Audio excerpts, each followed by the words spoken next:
My son was kidnapped in a white van. He returned, but something is really wrong with him. My wife was in tears, watching him get ripped away into the van, knowing exactly what was going to happen to him next. But when he returned home, it was the worst day of my life. I wished he never came back. The day he went missing, we thought it would just be a normal school day. Jess dropped off our son John at school that morning, kissed his soft cheek like he likes, and reminded him to zip his jacket. But something was different. Jess was extremely late for a meeting, so instead of doing the usual drill where she walks him into the school, she dropped him off and waited in the car. She sat in the car with her cold fingers pressed against the vents for warmth and watched him walk across the empty yard to the school building. His hand reached the door to open it, and she smiled and drove away. I'd heard her tell it a dozen times. I believed her. I told the police my part too, hugging him and calling him buddy, giving him a glass of milk and telling him I'd help him with his homework tonight. Thinking everything was normal, we all went on with our day. John was at school. Jess was on her way to work. I was at home. That was our morning. But the evening is when something started to go wrong. John always rode the school bus home. He'd usually arrive home before we got home from work. Lita, our neighbor, would meet him and let him in the house and watch a show with him until I or Jess got home from work. She was great, but Lita called me at 3:45. John did not get off the bus. The school couldn't locate him. He hadn't made it to class. I called the police at 4:15 just moments after I left work. I was frantic. I met them at the house. Somewhere between Jess leaving after seeing his arm touch that door and actually entering the school, our sweet John had disappeared. The cameras from inside the school had never caught him in the hallway. The ones outside weren't working properly, so there was no telling where exactly, or he had disappeared. But he never opened those doors. He never walked into his classroom. Everyone in town came together. They searched sewers and alleyways. They scattered through locked backyard fences and tramped through fields and wooded areas in misty, cold weather. The police suspected us at first. It was all pretty normal. Everyone was a suspect. We repeated the sequence of events 100 times to 100 different people. We were quoted and misquoted. Our lives were upended and reputations tarnished. Everyone thought we did something to him. We were newer to the neighborhood, and they were sure we beat John. They were sure John was a good student and beloved by all in the neighborhood, even though he only had 2 friends I had ever met and had recently gotten in trouble for destroying a neighbor's garden. I guess the neighbor forgot about that. We went 2 weeks without any sign of him, until from out of nowhere, a soccer mom and her 13-year-old daughter spotted him in a field a couple of weeks later. He was covered in dirt and grim, but there wasn't even a scratch on him. They recognized his face and clothes from the TV. They said he was smiling, and when they asked him where he was going, he told them, home. They offered him a ride, but he said he would walk. He took the soda they offered, saying he was very thirsty. They called the police and followed him as he walked, crossing roads and yards as he moved towards home. He made it home at 3:15 p.m. that afternoon, 2 weeks later, exactly, with a caravan of cars and people following after him. Jess greeted him at the door.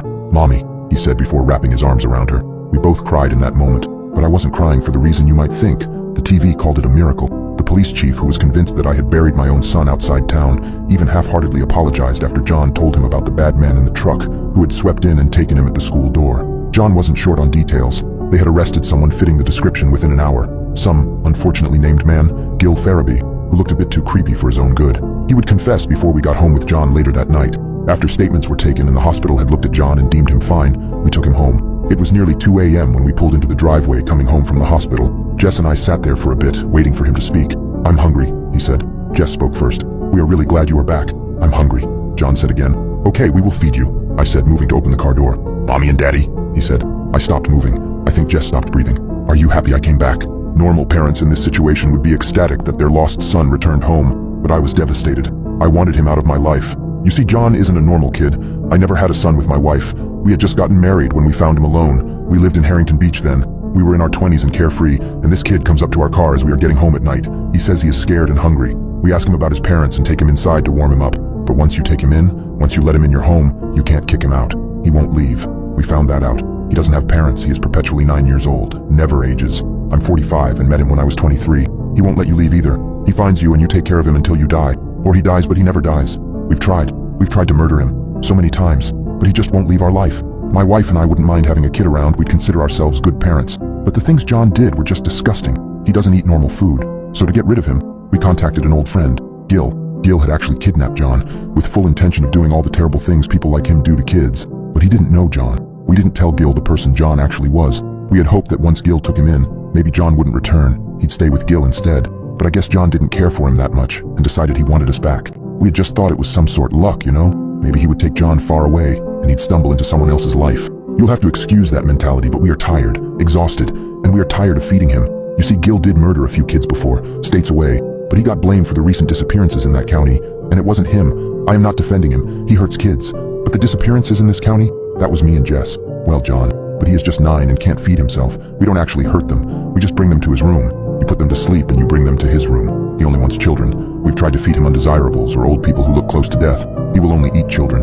We weren't allowed to watch him eat, but we heard it. There was never any mess, so Jess and I thought maybe he ate them whole like a snake does. Hell, I have offered up myself. What happens if we run? He follows. Everywhere.